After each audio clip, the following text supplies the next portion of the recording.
Sorry if I'm blocking anybody.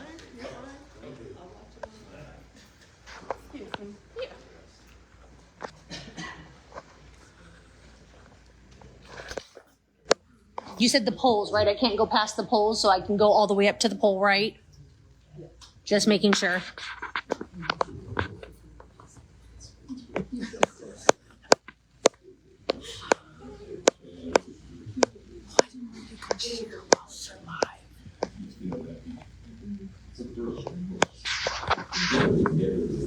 I'm sorry, basically. Just even with the first one, please. I thought it was the pole. I don't like the changes. When do I get to object? Could you do that first? Is this going to be every time? I don't like this. I pay for this building. Can I just do that first? Please. Thank you. Jeez, Louise. Technically, my feet would be here. My feet would be here. I think we're okay. I think. Maybe we should ask the attorney. I don't know. I noticed she's sitting on the other side of the table because she doesn't want to be recording the things that she does.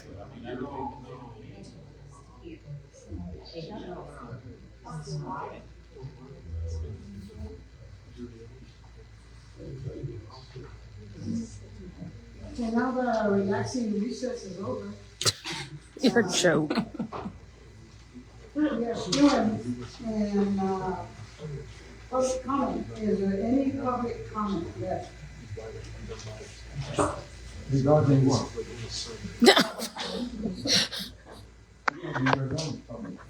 Elizabeth Bailey, local 1 North 10th Street. Today's meeting is yet another obvious sign of failure here. We've been doing this, I know the people that are recording, they've been doing this since October when I got involved in the board stuff. It's very disheartening to see your lack of mentorship and leadership.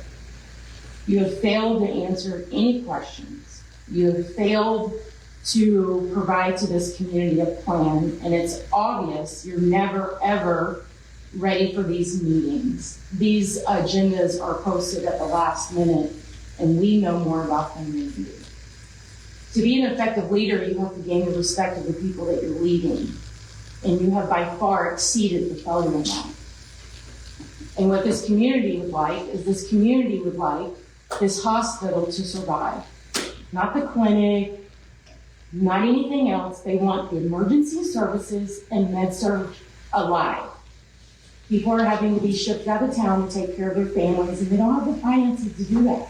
We've created a burden onto this community. Something else I'd like to say is that I have reapplied for Palo Verde in the ER. I was previously the director. I left on good terms. I have 13 years of nursing experience and leadership experience, and I've failed to hear from anyone at the hospital other than acknowledging receipt of the application. It is cheaper to hire me, and I live here, than it is to hire a traveler. Their contracts are about $100 to $110 an hour. Per diem is 72, full-time is around 50. We have got to come up with a plan. So ladies, Carmela and Rosie, I hope that you look at this seriously and listen to your constituents and resign respectfully.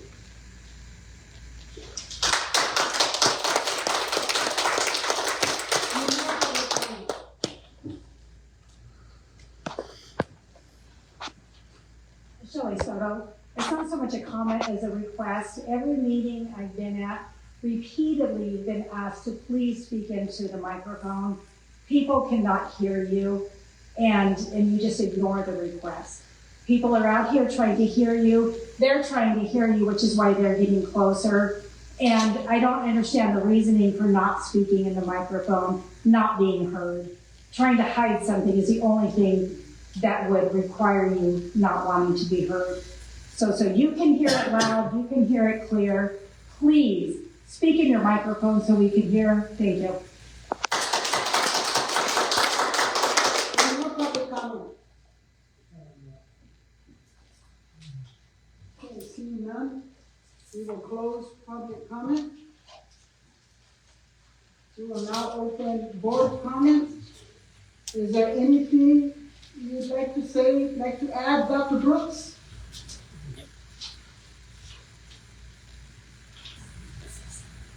Good meeting, Dr. Brooks.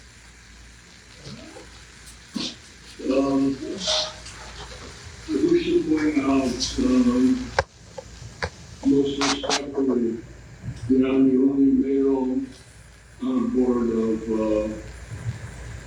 what was for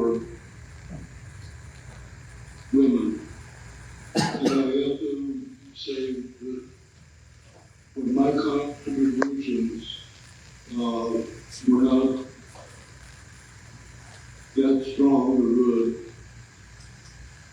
But I admire the work of the other women that have been on the board.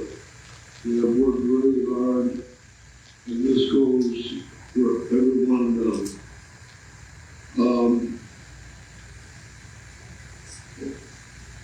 I feel that perhaps, what we've been directing the hospital for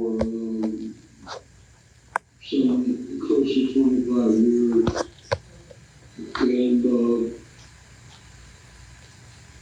the one problem that I think we weren't able to resolve, although we have to admit we did try, is to get honest, managerial people that can keep us going in the right direction. A lot of times it didn't happen. It ended up of departure of these different groups. But I think whatever the outcome of these sessions that we are having now, that only the best is well vetted and could pretty much meet the approval of all people concerned. And that's basically all I have to say. God bless all of you. Thank you, Dr. Brooks. Leslie, do you have anything? Comment on? I don't know, sorry. But, first of all, let's talk about the agenda. We get the agenda at least 24 to 72 hours ahead of time. We got this agenda Monday morning. I read it constantly. I print it out on my own computer. I make notes. So it's not like we're getting this agenda right now. This is the final copy that we've got. We've had it for 24 to 74, to 72 hours. As far as the accusations that we have done something wrong, Trina said it last week. We have done nothing sinful. We have done nothing illegal. We have done nothing wrong. Have we made some bad decisions, maybe? I will be the first one to say probably, because we're not perfect. I've said this before, nobody is perfect. Nobody in this room is perfect. I'll bet you any of you can look back on your lives and say, shouldn't have made that decision. I have done that. As a board member, I have made decisions that I look back on and say, maybe we shouldn't have done it that way. But we've never done anything illegal. We've never taken a penny. We haven't done anything that wasn't kosher, legal. If you have something that you think that we've done illegal, or you think that we've taken money, come tell me about it, and I'll explain it. I did. You didn't explain. You signed the check, $67,000. We've already gone through that. No, you We've didn't. already gone through that. Did you sign that check with the board Would you like approval? to leave the meeting, Dr. Shalobi? You want me to leave the Would you meeting? like to leave the meeting? I will leave the meeting if you want. He is interfering. If you want, I will leave the meeting. You can do MEC yourself. Okay. You want me to leave the meeting? I'll leave the meeting. His conduct is interfering with an official. You're not a board member, so please be quiet. So, thank you very much. Anyhow, yes, his conduct is interfering with an official board meeting, so if you'd like to ask him to remove himself, he may, or he may conduct himself appropriately. Yes, You want me to leave the meeting? your choice. I just told, you said you want to leave the meeting. You're asking, you want to leave the meeting? Just say the word. Just say leave and I will leave. You may take. Just say leave, I will leave. You may ask him to break if he wants to for himself. No, you can. You want to ask leave, I will leave. You can conduct yourself. If you lie, I will stop you. She lied. She said that we've not done anything wrong, that I know. She Yeah, remove said I yourself, have done. Dr. Shinobi. Remove yourself from the meeting, please. Thank you so And much. just remember, a Thank you physician so much. just remember, a physician is practicing in the hospital without privilege. So once I leave, you're not going to be able to. Thank you, Dr. Shinobi. Okay, next item.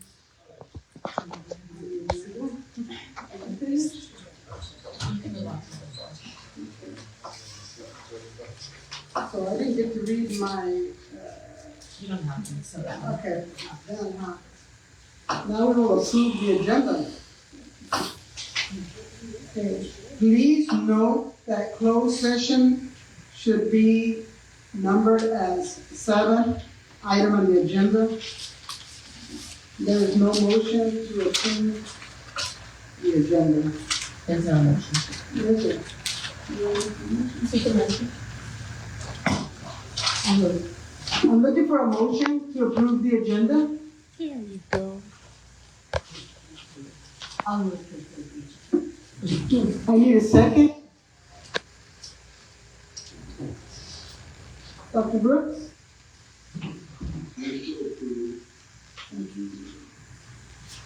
Okay, a couple of questions. Vice President Rowell? Aye. Director Brooks?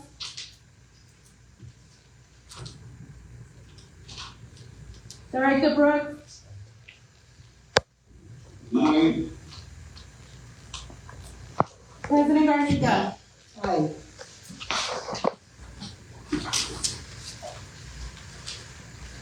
Okay, item number 5, reports. Item A, update on operations and finances of the district. Okay, so this will be a standing agenda item in an effort to keep the public informed on new developments regarding the current financial condition of the district and operations of the hospital.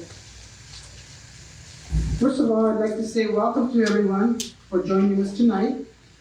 While we are not out of the woods yet, the district board of directors and staff have been working extremely hard to implement our intensive reorganization plan along with our team of consultants. I can tell you that we have had positive outcomes along the way, and I am confident and that more positive news is coming. As we fight to reopen and sustain the full scope of services at the hospital. For example, we just received great news that as a result of legislation signed and chaptered yesterday, CHAPA has informed the Department of Healthcare Services that Palo Verde is no longer in default regarding the bridge loan, and to stop intercepting the Medi-Cal check flight payments. We are grateful to the State Senator Steve Padilla for his tireless efforts on the bill. Also, we continue to push to collect significant outstanding receivables. Once again, I want to thank the many members of the community who have been helpful and hopeful as we have been working to overcome the severe fiscal challenges that came our way during the past couple of years. As evidence of the work in progress, we have a lot on the agenda. So now we will get started.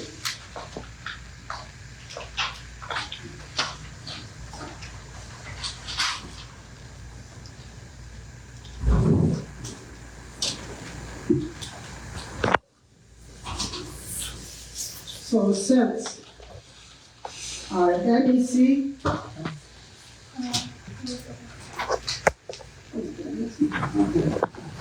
yes, is there any public comment?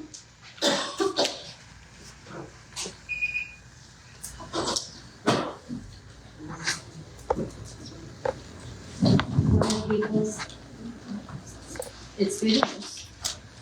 The community is still here to help. I have additional people that are willing to help and expand revenue streams. It's nice that we have a bill to try to get us through the hump. What is our long-term plan? Do we have anything besides, well, we dodged a bullet today? We still cutting services? Can somebody kind of explain that to the public in a meaningful way that we would all understand?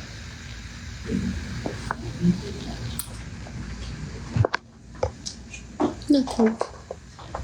Any more public comment? We will now close public comments. Dr. Brooks, is there any comment that you'd like to make? They are trying this time, maybe come out.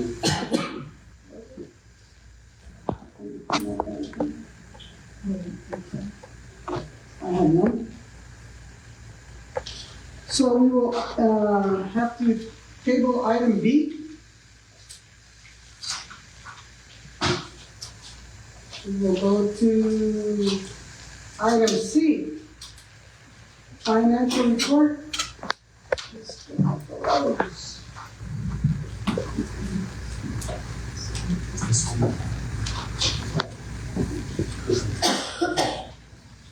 Good evening. So there's a couple of items that I'd like to bring you up to date on. First item is the Medicare cost report filings. So the Medicare cost reports have been completed for fiscal year 2024.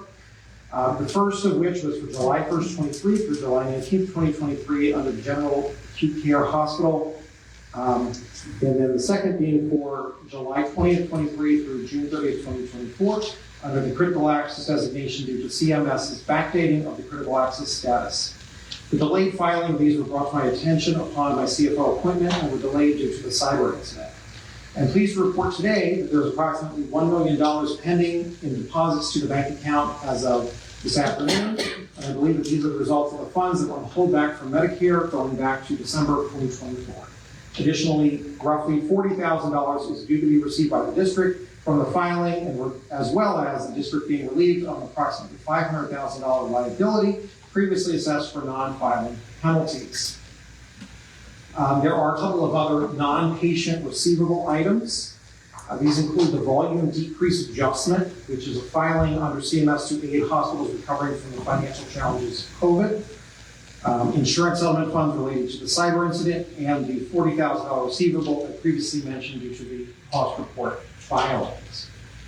In regards to the net cash position, the net cash available position has been disclosed at both board and finance committee meetings. This number oscillates depending on cash collections and cash going out the door. The cash reported does not account for unpaid vendor payables or outstanding patient receivables. The current cash position is at approximately 25 days today due to the pending deposit that was previously mentioned.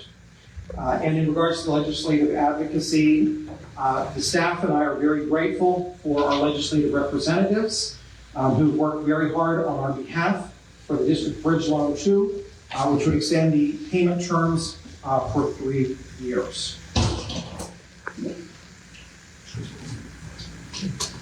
Okay, any public comment? Just begun.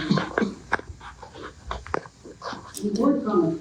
Dr. Brooks, any board comment on Michael's financial report? No, thank you. Thank you, Michael. Next item on the agenda is item B, 25-26 proposed draft budget update.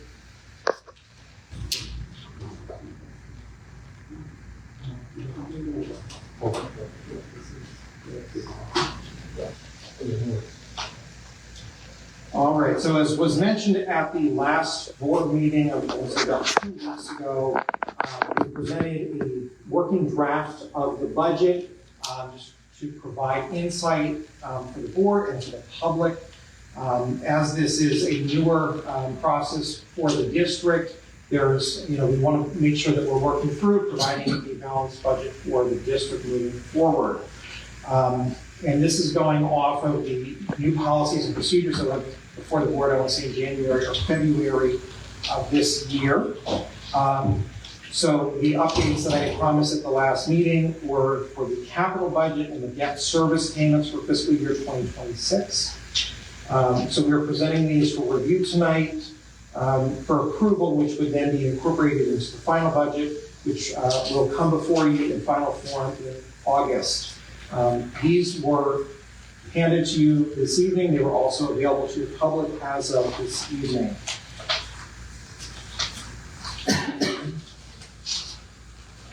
So the first item I'd like to bring your attention to is the summary of expenses by business unit.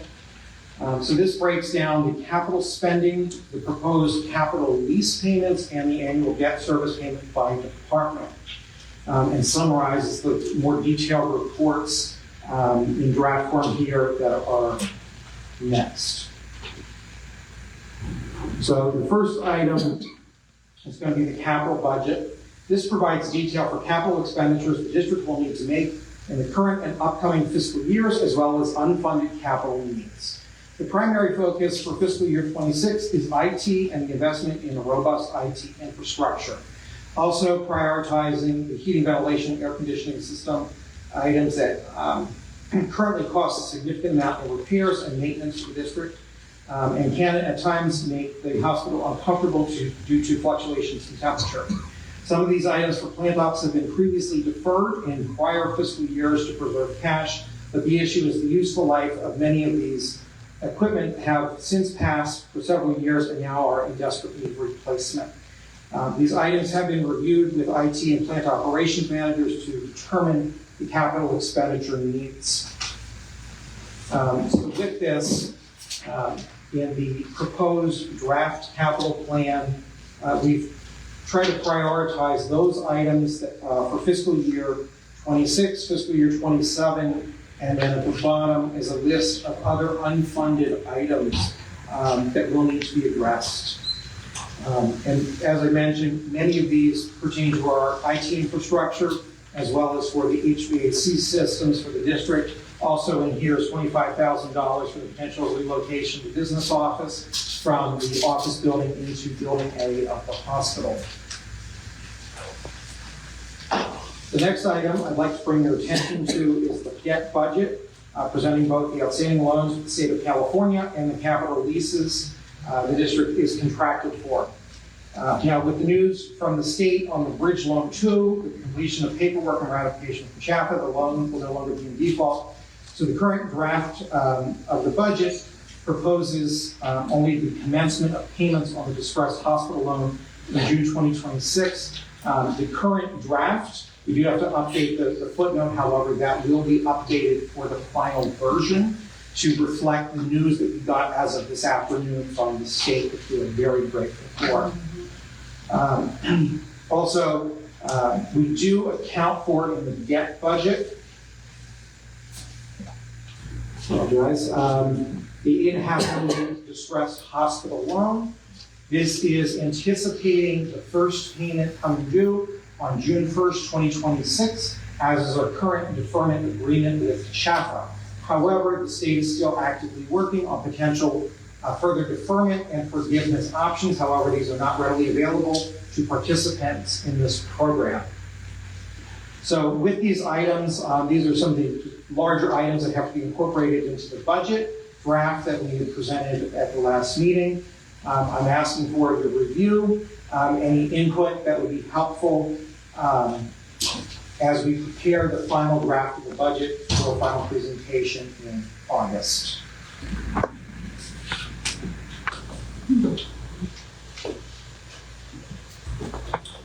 Dr. Brooks, do you have any questions for Ms. Rose or Michael? No, I don't come down. Thank you.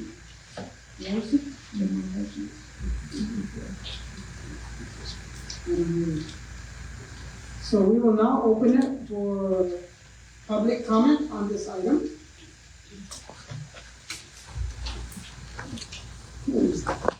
Seeing none, we will now close public comment. Now we need a motion to approve the draft.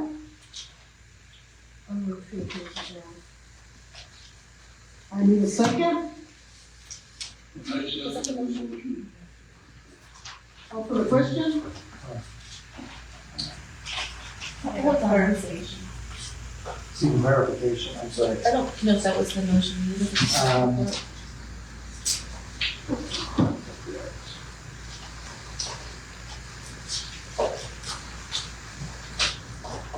Motion to approve the district's revenue and expenses in the fiscal year 26 draft budget to incorporate the recommended debt and capital improvement plan prior to the final budget presentation in the regular board meeting in August 2025. And actually, I apologize. I realize I have one page still here in front of me, if I may go back. This does not, I failed to mention the capital leases. I mentioned the outstanding loans with the state of California, but we do have capital leases. So these are leases on equipment, buildings that will extend for longer than a year. For generally accepted county principles, we do have to account for these as a liability on the balance sheet. So right now we have a couple of outstanding capital leases, including the Pyxis machine, which is a medication dispenser, a couple of items pertaining to the radiology department. So these are contracts that we've already been entered into for some time. We have a number of copiers with Village Landon, the postage machine in the business office, as well as the lease with the medical office building. With this, in the proposed budget, fiscal year 25-26, which is the final column in blue, we do not account for this as we are anticipating moving out of that office building and relocating the services currently in the office building into building A of the hospital. I apologize for that. Okay, so, do we have to remake the motion, or do we just continue with it? You may have a friendly amendment on the motion as stated by Mr. Rose and as presented in the agenda. And public comment, please. Have we had public comment here? Yeah, we did. When you're making an amendment, so you can open public comment again. Yeah, that's true. Does anybody want to make a public comment on his last paragraph? Yeah, Elizabeth, I'm sorry, I can't see any of this, and I don't have my glasses, so I can't see it.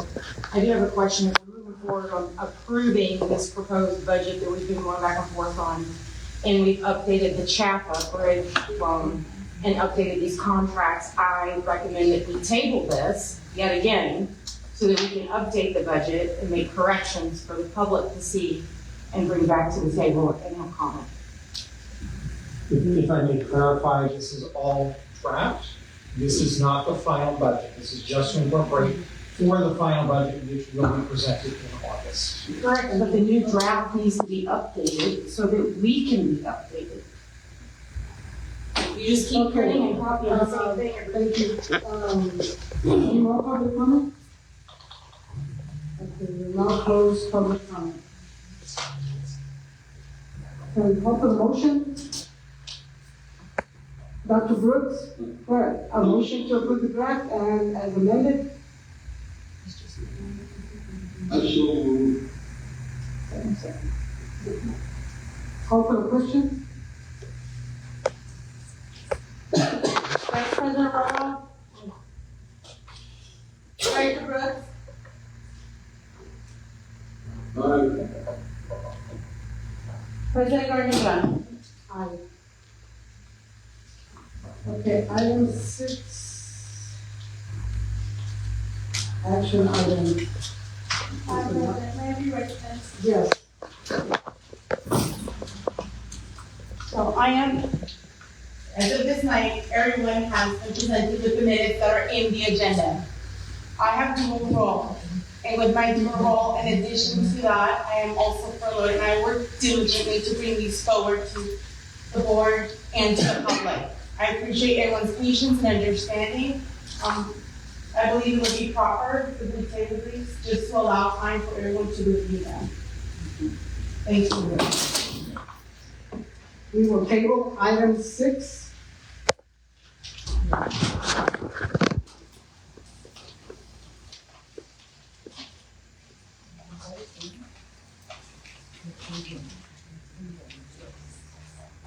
Next item on the agenda is item B, First Amendment to the Laboratory Services Director Agreement. Michael, vote. Can we make a motion to table? Okay, Dr. Brooks, we're gonna table the minutes. We're going back. We're gonna go through the minutes. And we're gonna table the minutes. Can I have a motion to table the minutes? Yes, I am, Dr. Brooks. That's all you Okay, call for the motion to table the minutes. Vice President Roa. Director Brooks. President Garnica. Okay, now we move to item B, First Amendment to the Laboratory Services Director Agreement.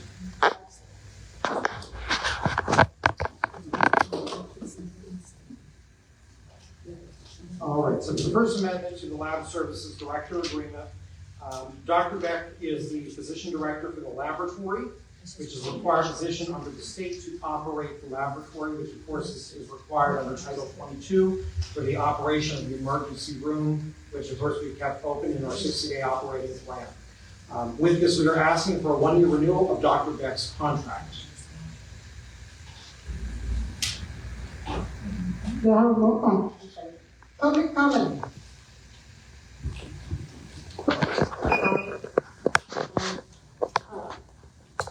I'd like to bring to everyone's attention that Rosie is voting on the budget, and in the budget, I can't read it. I think it's under infection control, which is her daughter's position. So she's voting on her daughter's annual salary of $147,000. Okay, so I think that that's a conflict of interest for Rosie to be voting on this platform.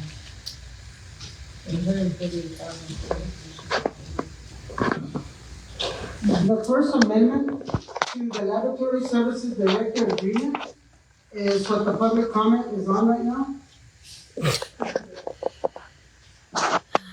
Seeing none, we now close public comment. Now we are open for a board comment. Dr. Brooks, do you have any public comment on Dr. Beck?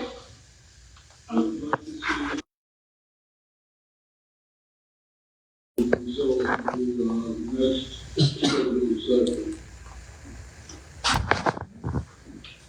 For Dr. Beck, the laboratory agreement?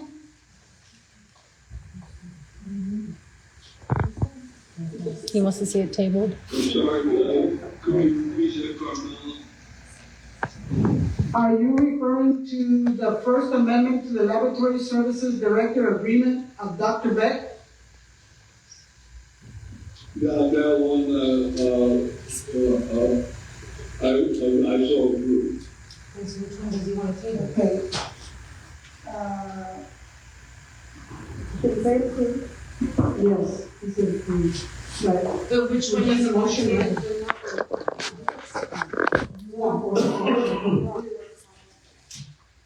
If there was a motion to table, see if there was a second, if there's not, table. Dr. Brooks, we're going through the board comment of the First Amendment to the Laboratory Services Director Agreement of Dr. Beck for emergency. Do you have any comment regarding that agreement? No. Rosie, I have no comment.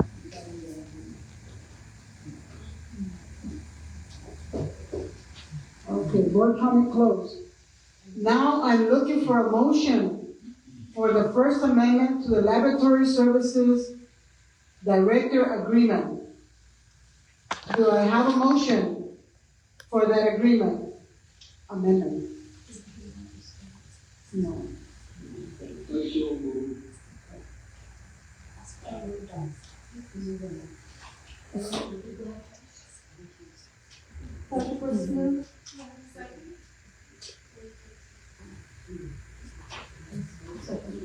I made the motion. Okay.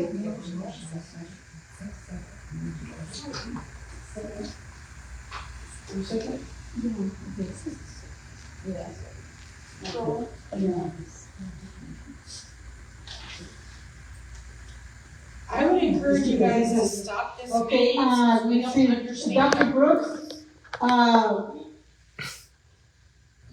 Joanna is now gonna call for the, she's now gonna call for the question, okay? Go ahead.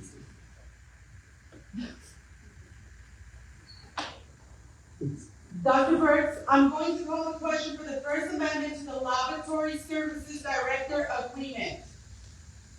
Okay. Vice President Roa. Director Brooks. Yes, I approve. Thank you. President Garnica. Aye. Okay, next item on the agenda, item C, capital acquisition request, Dell server upgrade, and new backup solutions. All right, so before we get into this, for any technical questions, I will refer to this from on the team.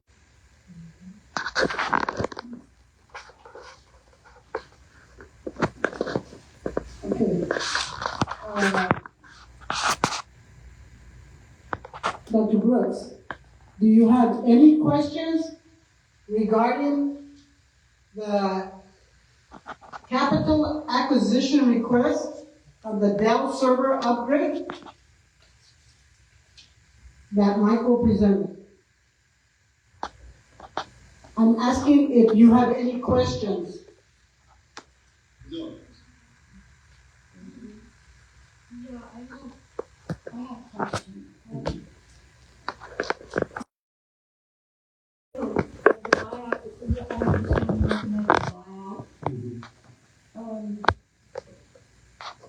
The buyout is 36 months. At the end of 36 months, we own the equipment pre-equipped, right? When does it become obsolete and we have to start this all over again? So,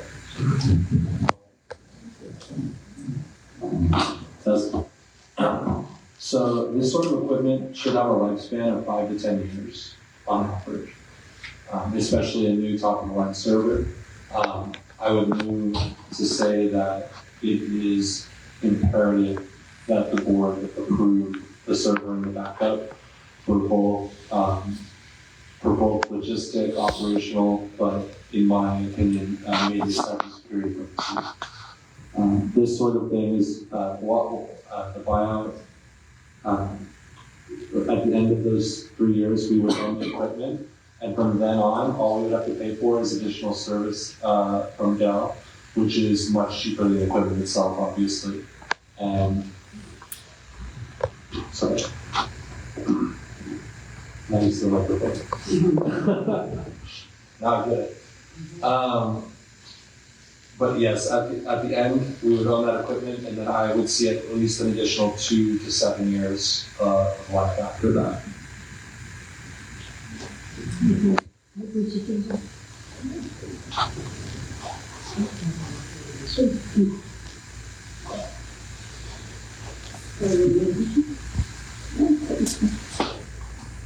Yeah, I was also concerned about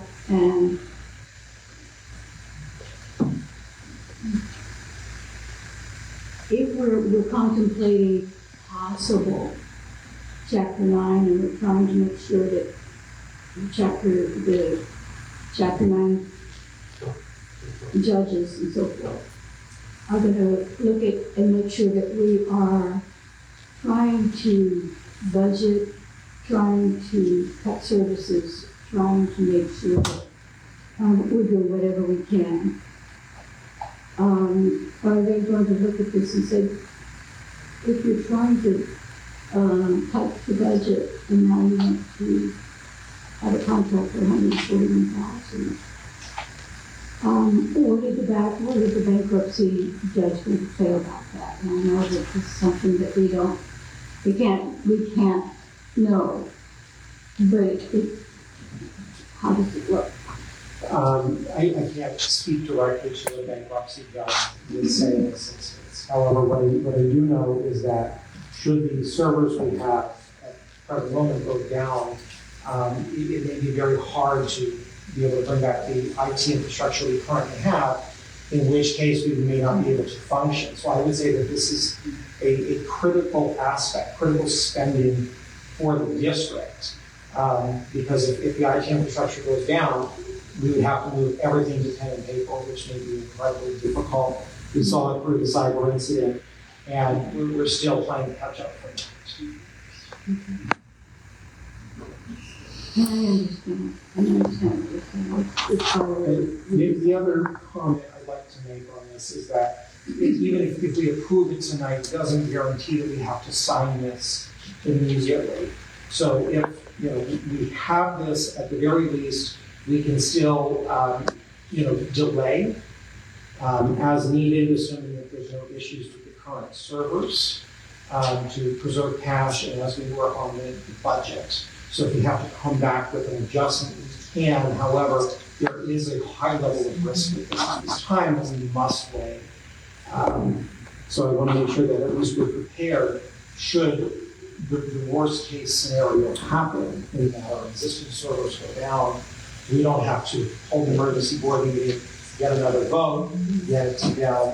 At least we are prepared, even though we may not take action on this tomorrow. Okay, so do I have a motion? Public comment? Yeah, you never had public comment. Okay, public comment. Thank you for reminding me. Yes, question in regards to the servers. As you know, I was there during the EMR conversion. And one of the requirements was that all of that stuff had to be updated. Was that equipment updated then, which was almost 2 years ago? And if so, we're right here less than 2 years later asking for the same thing. So did we replace the servers and do all the updates? Because CERN required it. Yeah, I can definitely answer that. Yeah, I can definitely answer that. So at the time, those servers were in life, and they've only recently become end of life. But when the end of life happens, that stops the support of the company that facilitated that equipment in the first place, which puts the hospital at risk for both operational failure as well as security failure. So this is something that we really, in my opinion, it's not optional. I've worked with you. Yeah, Jason, did we replace the servers then? No. They were not required to be replaced then. Thank you. I heard the difference between renting and buying was a few $100s a month. Could we have more specifics to the total cost? And also, what type of guarantee, does it come with any insurance if we do get hacked again? What guarantee do we have that we're not back where we were a couple of years ago?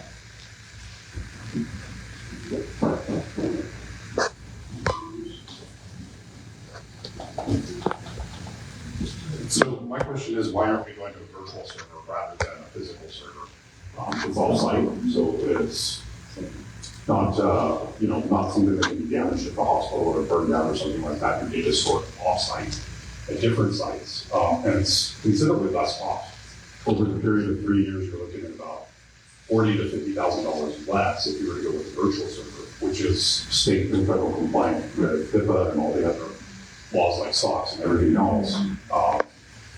You can get it cheaper if you don't go with somebody like Microsoft Azure or go with Google or one of the other cloud server-based companies out there. So my question is, why are we going with physical hardware that does have an end of life when you can actually just use a virtual machine do the same job for less cost and have top of the line equipment, top of the line protection, top of the line security all the time from somebody else.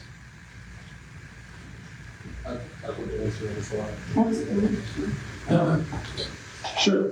So there's a number of reasons why a physical server might be best for this smaller environment. I'll let you know that we are actually, this contract would include a 3-tier Hyper-V solution that is hybrid cloud enabled, meaning at any point the hospital could easily spin up an Azure environment if necessary. As well, over time, within the 3 years, you might be right that the cost would be lower, but after the 3 years, we would still be paying the full amount for virtual servers. After that, the physical server is owned by us, then upkept by us. The service cost is going to be much, much less. You're also looking at ingress and egress fees for moving data around. That's going to add up quickly if we're moving data quickly, which we do often move data pretty quickly. As well, the Windows Service licensing lives for the life of the hardware and is not a subscription-based model. So over the lifetime of the hardware, it's likely that the hardware will end up being lower cost over that time period. But you're looking at hardware that's going to have an end of life here in the future. And you're also looking at cost to operate. You have base time that you have to pay for, you have IT staff that you have to pay for. You have a reduction in IT staff when you have a virtual server. So you have less employee costs, you have less energy costs, you have less cooling costs. It's definitely something to weigh. I can just tell you that I've given you more reasons for it, but it is, this is the recommendation that we've made based off of many different factors. We've talked to Amazon, we've talked to Oracle, we've looked at the virtual solution, and this is a close comparison with those. And have you looked at your energy costs? Because I actually work with this specific industry, and I know what it costs to run a server room. And it's tens of thousands of dollars a month for server capacity we have. I know this is a much smaller server. You're looking at tens of thousands of dollars over years for electricity, where you wouldn't have that cost.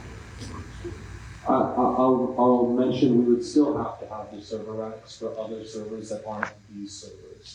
So these servers are getting added to our server racks, but we would still have a multitude of servers that aren't these servers in the server racks. So really we're just adding the cost onto a smaller cost overall to the actual full server rack. Right, but every time you add servers, you add into the group, and you have to add 2 into the group at cost. You add one server, you'll add 5 groups. But these are also replacing servers that are already there, and it's actually lessening. We're replacing about 4 servers with 1 server. And if you wait for virtual servers, you reduce 4 servers, and you have lower energy costs. Okay, thank you.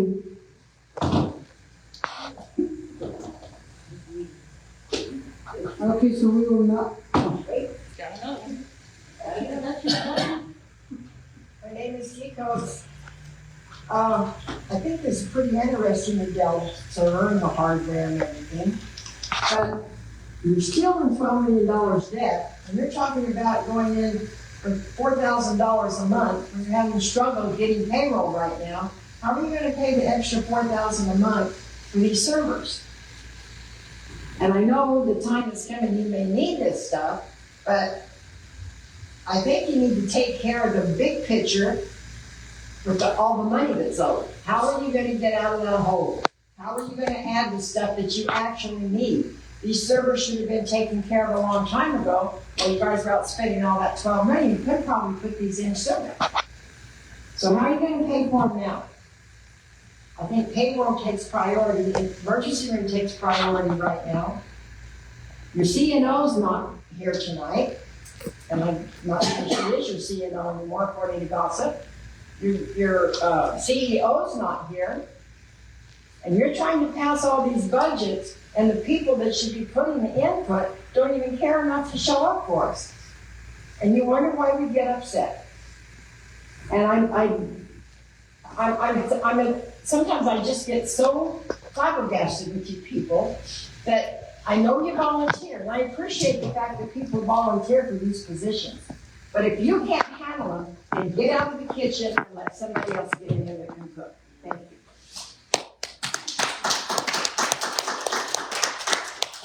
you. My 3 minutes. Yeah, I have a great recommendation, Dee, for that. So we can forego Sandy and Aya's rent, electric, her car allowance every month, and Trina's salary to cover our servers. Any more public comment?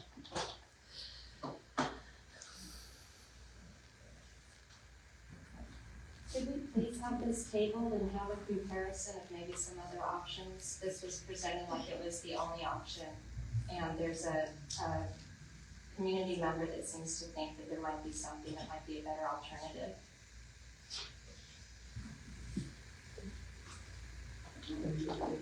Any more public comment?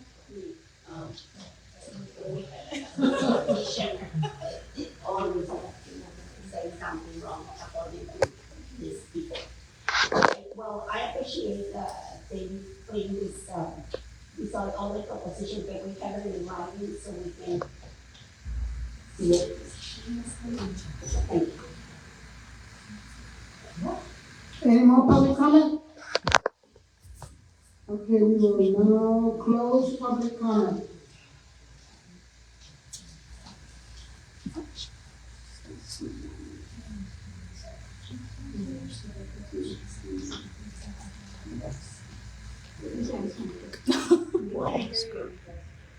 Use the mic.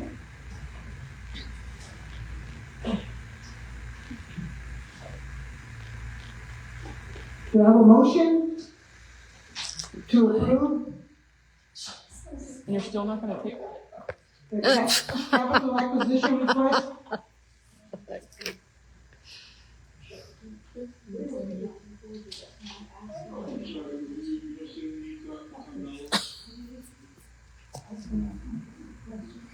Oh, yeah, go ahead. Yeah. We go finish up with our contract tomorrow. I do not believe that we have contract with existing equipment. Those we have Can you stand up and use the mic? Yeah, those are end of life. So the table,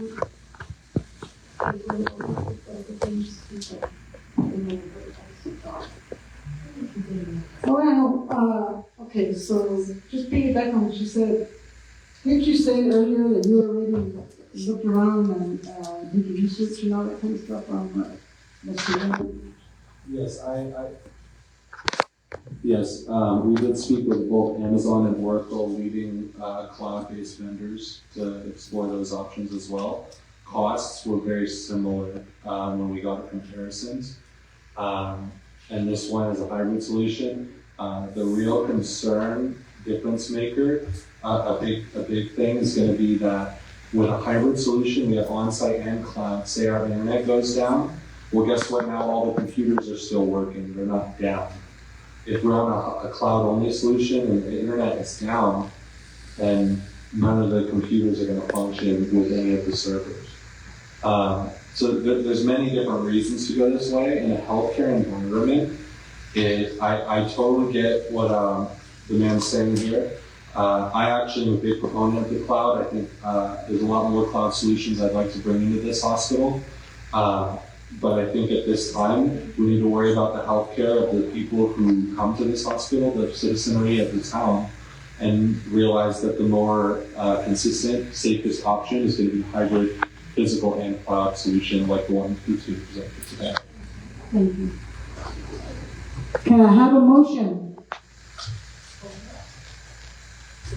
to approve the capital acquisition request Dell server?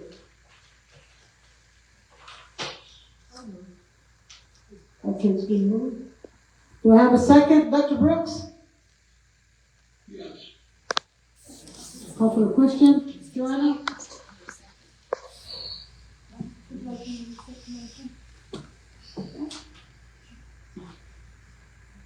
I'm calling the question, go ahead and approve the capital acquisition request. It's for the Dell server upgrade and VAM backup solution with the buyout financial option. Vice President Roa. Aye. Director Brooks. Aye. President Garnica. Aye. Now we move to item D, Synergy Information Solutions Firewall Service Plan Renewal. All right, so another critical IT item. This was also built into the draft of the capital budget that we discussed earlier this evening. So with this, the Palo Alto network firewalls are an integral part of the hospital's data security. The service agreement is coming to an end and must be renewed. There are three options were offered by Palo Alto Networks through Synergy Information Solutions. There are a couple of different options we can look at, but the most cost-effective option is the 3-year option because of its cost per year of $4,507 per year. However, given the district's financial situation, there is the option to opt for 1 year. However, the cost per year is almost double. With this, this is a really important part, especially given our cyber incident earlier this year, that we do not lapse on this agreement. However, right now we're recommending the 3-year plan given its lower cost per year.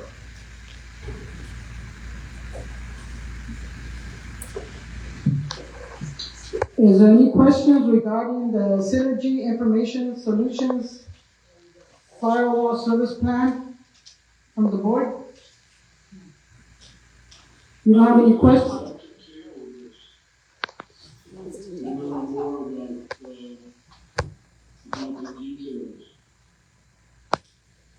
Dr. Brooks, this is about the firewall that we already presently have.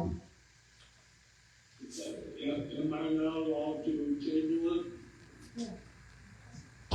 It's about the motion, to table, there's a second, then proceed with the vote, and if not, it fails, then we move on.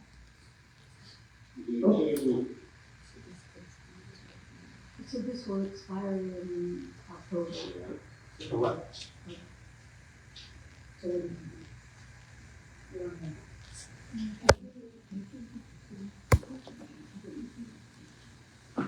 We still need a motion to table it. I'll make a motion. Did you want to take public comment first, or you just miss with that? I think we should take it. Let's take it, because it's not signed yet for the motion, but this first motion will be the table. So go ahead and call, if there's no more public, I mean, no more board comments, you go ahead and call it. Oh, I don't know. Okay, so is there any public comment?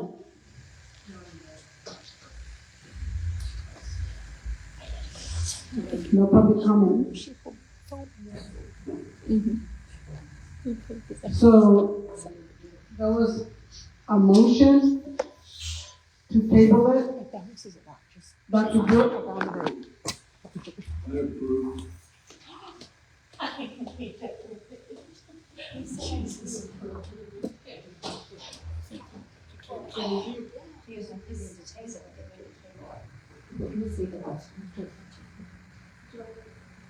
Dr. Brooks, do you approve the firewall being tabled? Or did you approve the agreement? Madam Coach, let's go ahead and do it this way. So if you made a motion to table, that was the first, is there a second? That's on the floor, so is there a second to table?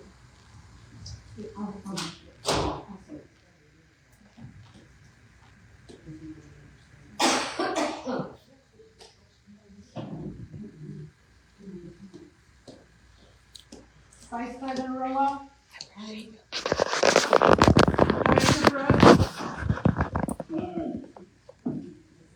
President Garnica?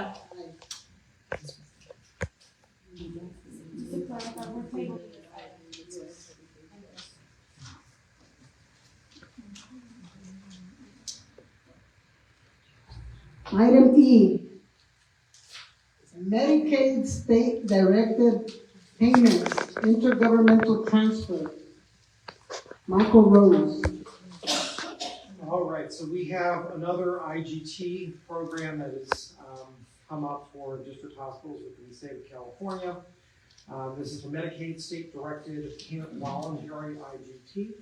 This does require board approval to participate in and sign the agreement, which is due tomorrow to the Department of Healthcare Services. Then the funding of the program, the funds must be transferred by August 22nd to DHCS. The district must fund $84,425.54. The estimated gross return on this program in approximately 60 days is $248,000, which would provide a net gain to the district of $163,000. With this, the staff recommends the approval of the district participation in the IGT program and authorizing myself to sign the certification and transfer the funds by August 22nd to the HCS. Would you spend that? Every dime. Dr. Brooks, do you have any questions to Michael regarding the Medicaid state-directed payments of the IGTs?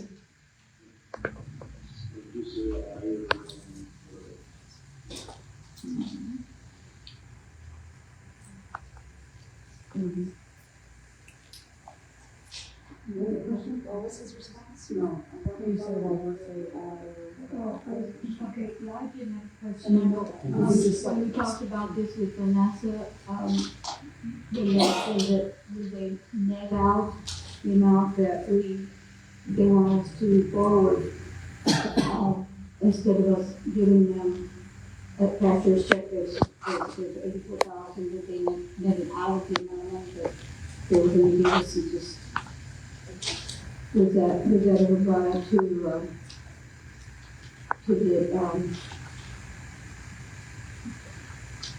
the Medicaid state payment?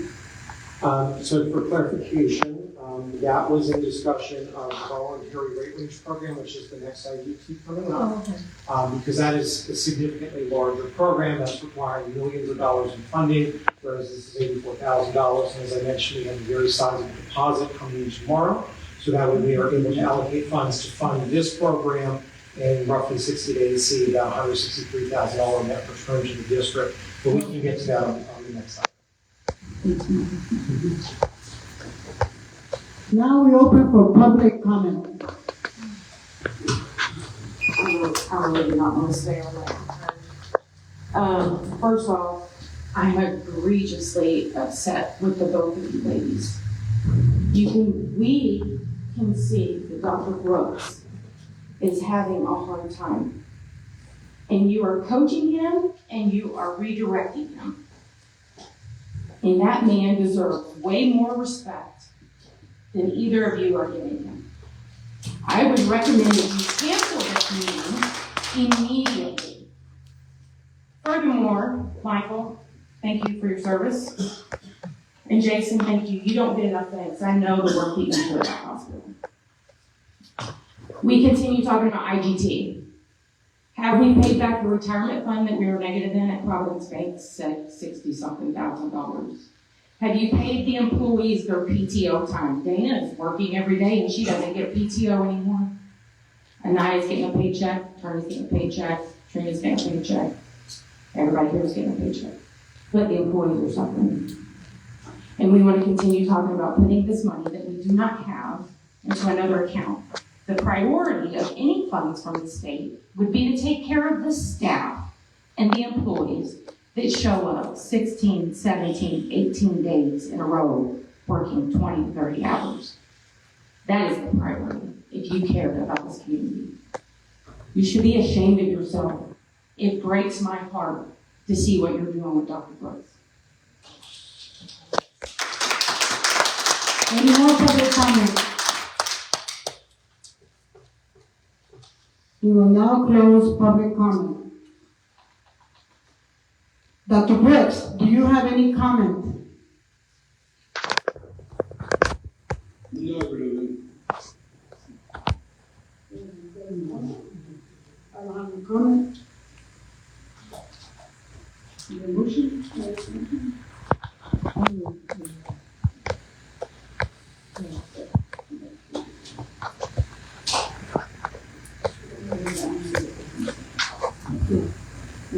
Steve. There's a motion made by Rosie. Do I have a second, Dr. Brooks, on the motion to accept the Medicaid directed payments intergovernmental transfer? Malfeasance. Look it up. Dr. Brooks? Yeah. Do I have a second on the Medicaid state directed payments intergovernmental transfer? Rosie made the motion. I need a second.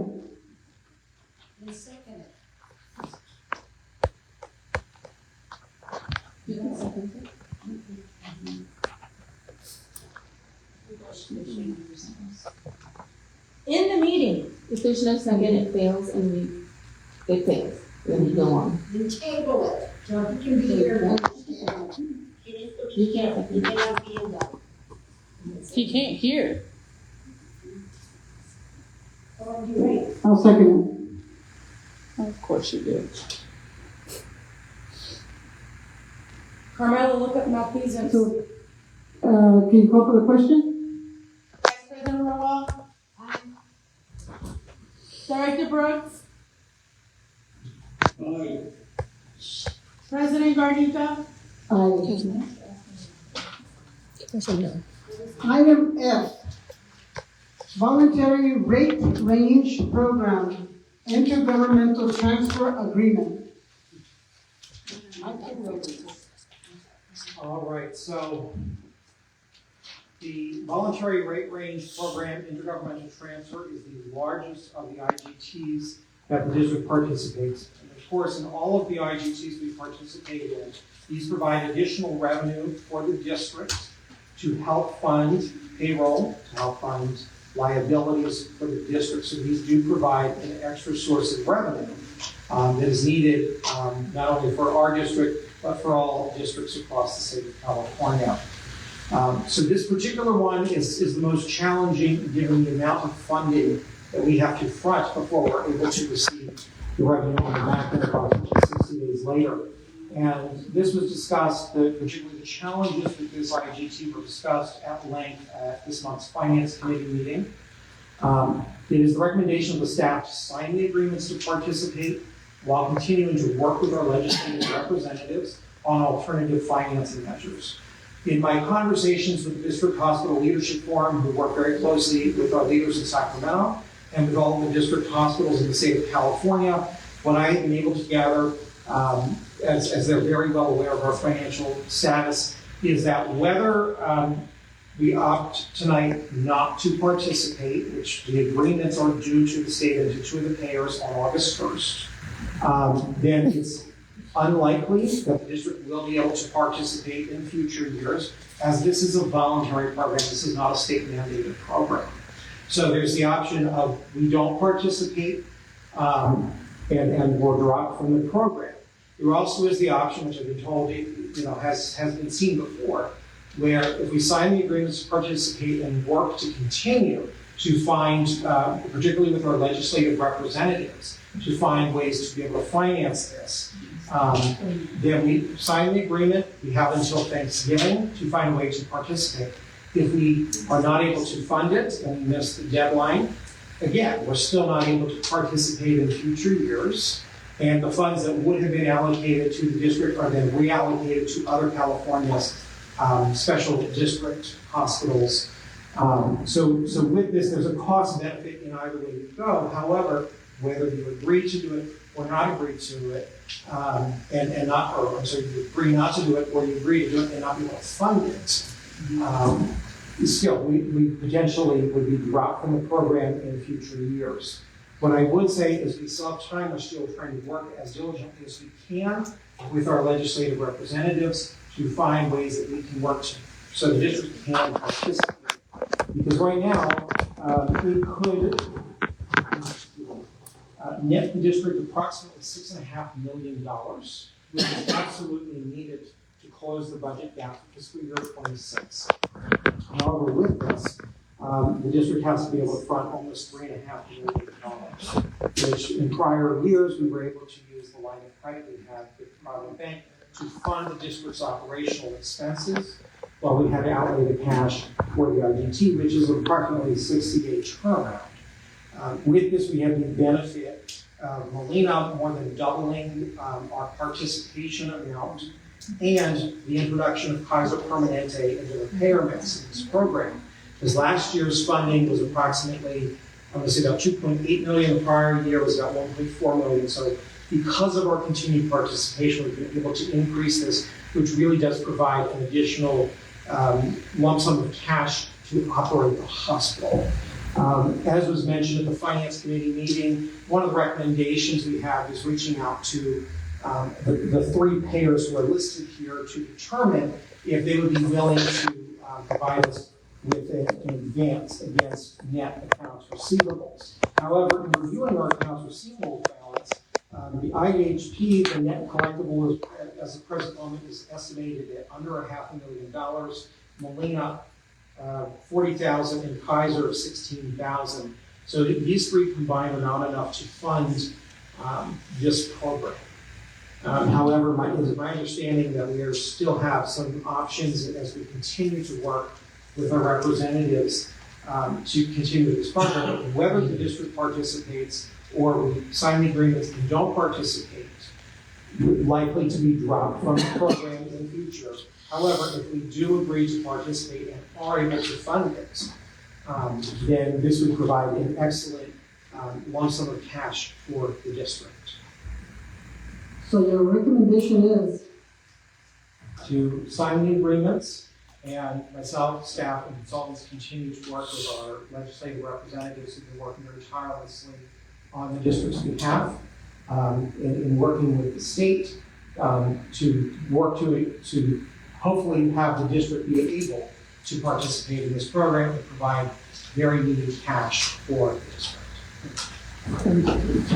Okay. Is there any questions from the board? Dr. Brooks, do you have any questions regarding the voluntary rate range program? No, I have no questions. Now we open for public comment.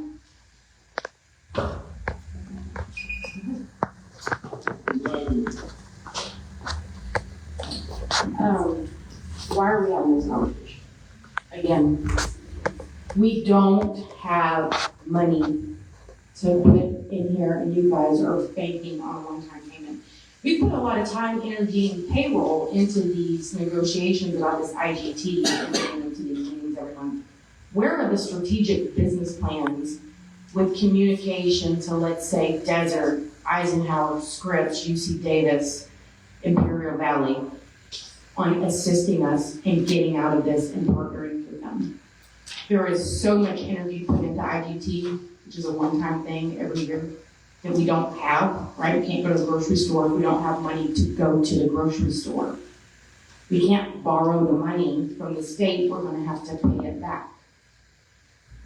Where are the strategic business plans that are long-term goals that will help keep this hospital alive? Where are those at? We've not heard any of those. We've not heard any conversations with any other doctors, companies, affiliates, any groups, anything. The only person we've heard from, I think, is the assistant mayor who's been having conversations. Where are those strategic business plans in a time of crisis? Any more public comment?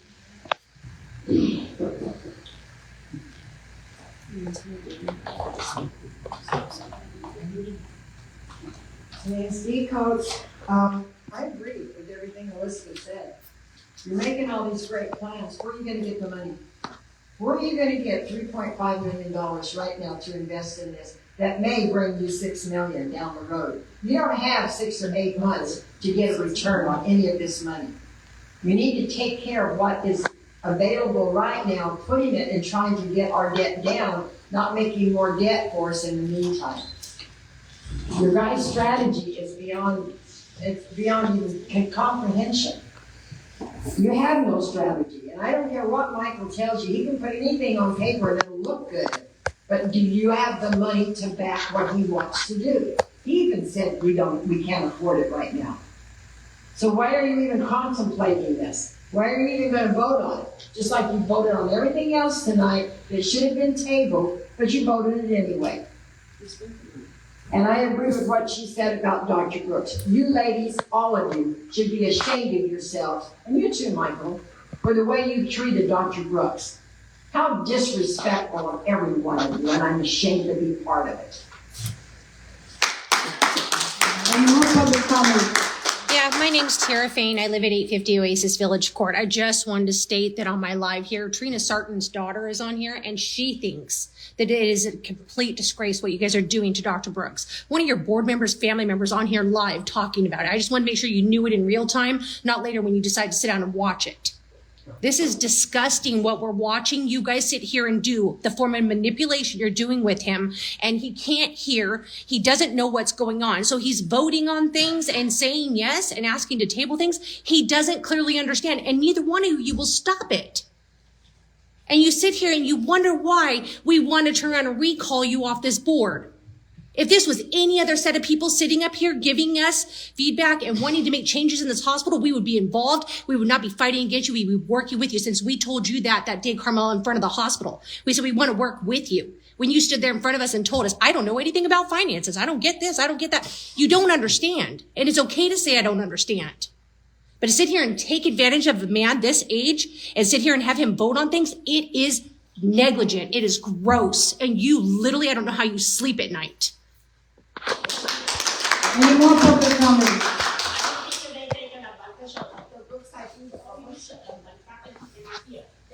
So how does he vote? How does he vote? Are you gonna ask her to leave too? Don't forget to ask her to leave. You asked Shalobi to leave.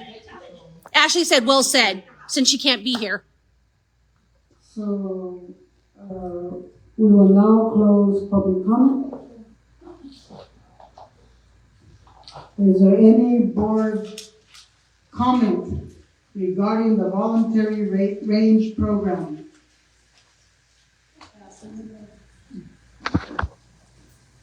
Dr. Brooks, do you have any comment made on what Michael Rose said regarding the agreement with the voluntary rate range program?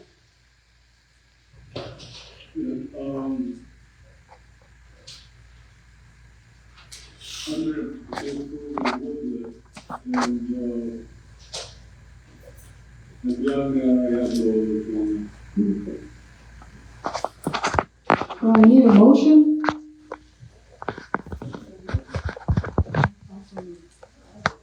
Is there a second? Dr. Brooks, I need a second? Yes, I second. Call for the question. Vice President Rowell. Director Brooks. Aye. President Garnica. Aye.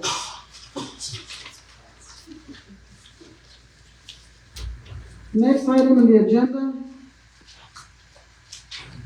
we will go into closed session. Is there any comment regarding closed session item?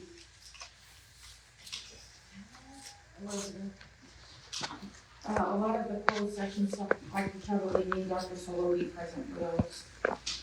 Randy, I'll do that. Rosie, you made a comment earlier that you've done nothing sinful or anything wrong. Sometimes doing something wrong is the lack of doing anything. Malfeasance is a broad term that describes conduct that is inherently wrong or unlawful. It is most commonly used in reference to actions by public officials or employees who have failed to perform their duties required of them by the statute. This description of corruption or misconduct may be used in both civil and criminal legal actions. Is there any more public comment regarding the closed session items? We will now close public comment on the closed session item.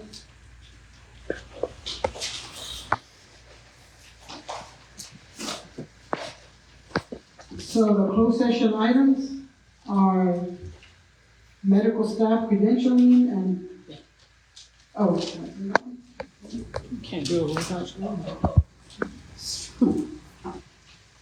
we'll go to number 2.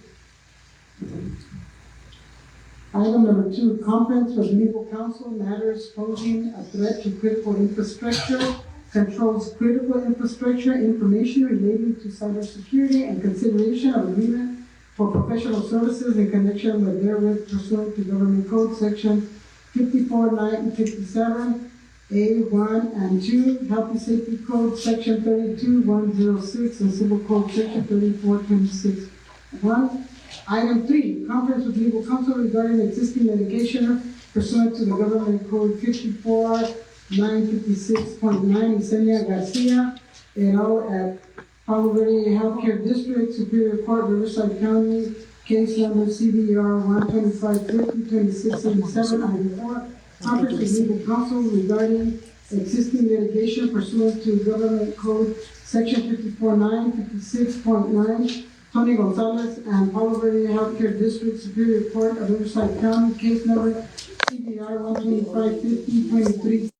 Item 5, conference with legal counsel regarding existing litigation pursuant to Government Code Section 54:956.9, Felicia Thames versus Palo Verde Hospital Healthcare District, Superior Court, Riverside County, case number CBR 12550-2787. Item 6, conference with legal counsel regarding existing litigation pursuant to Government Code Section 54:956.9, Susan Nemeth versus Palo Verde Healthcare District, U.S. District Court for the Central District of California, case 525 CB 01110 SSSTDTV. Item 7, conference with legal counsel regarding significant exposure to litigation pursuant to Government Code Section 54:956.9B for potential cases. Item 8, conference with legal counsel regarding potential litigation or litigation pursuant to Government Code Section 54:956.9B for one potential case. Item 9, trade secrets, approval of confidential agreement pursuant to Health and Safety Code Section 32:106, Government Code Section 11126, and Civil Code Section 34:26.9. Item A, Premier Health Partners Agreement. Okay. We will now go into closed session.